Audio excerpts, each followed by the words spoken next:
최근 몇 년 새 쌀 생산은 줄고 대신 콩 생산이 크게 늘고 있습니다. 전략작물 직접 지불제, 벼 재배 면적 조정제 등 쌀 생산량을 줄이기 위한 정부 정책의 영향이 큰데요. 이런 상황에서 한국농촌경제연구원이 최근 올해 콩 재배 면적이 전년 대비 12.3% 증가할 거란 전망을 내놨습니다. 특히 생산 단수가 높은 논콩 재배 면적은 46% 이상 늘어날 것으로 예측됐는데요. 이에 농가들은 초과 생산에 따른 가격 하락을 우려하며 정부 정책 참여에 따른 결과인 만큼 추경 편성을 통해 수매 물량을 확대해야 한다고 목소리를 높이고 있습니다. 백초희 기자입니다. 한국농촌경제연구원에 따르면 올해 콩 재배 면적은 83,133헥타르로 지난해보다 12.3% 증가할 것으로 전망됐습니다.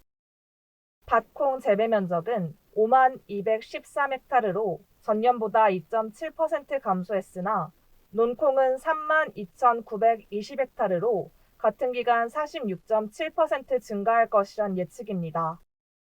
농경연은 생산량 역시 지난해보다 큰 폭으로 늘어날 것으로 내다봤습니다.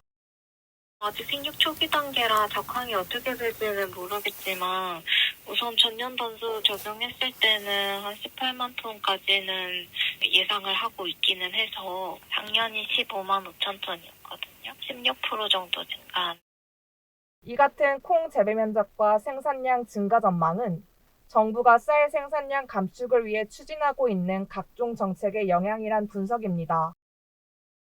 정부는 쌀 과잉 생산을 막기 위해 콩, 밀 등의 전략작물 재배를 유도하는 전략작물 직불제를 2023년 도입한 데 이어 올 초부터는 8헥타르 감축을 목표로 벼 재배 면적 조정제를 시행하고 있습니다.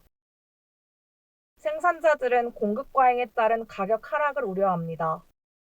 최근의 콩 재배 면적 증가세는 이 같은 정부 정책에 다수 농가들이 참여한 데 따른 결과인 만큼 정부가 수매 물량 확대 등으로 책임을 져야 한다는 주장입니다.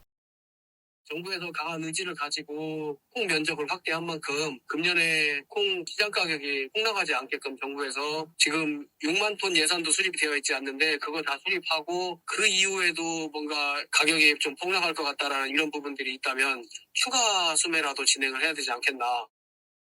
농경연에 따르면 올해 8월부터 10월까지의 국산 콩 도매 가격은 1kg당 5,500원에서 5,600원으로 평년보다 최대 280원 감소할 것으로 전망됐습니다. 하지만 농가들은 재배 면적의 급격한 확대에 따른 과잉 생산의 여파로 전망치보다 더 큰 가격 하락이 있을까 노심초사하고 있습니다.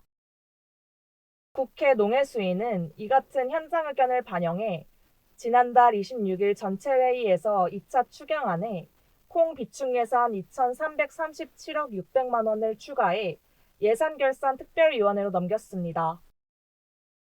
한국국산콩생산자연합회는 올해 수매 예산이 확보되지 않으면 국내 콩 농가들이 큰 피해를 볼 수 있다며 생산 기반 유지를 위해 비축 예산이 담긴 추경안을 반드시 통과시켜야 한다고 촉구했습니다. NBS 백초희입니다.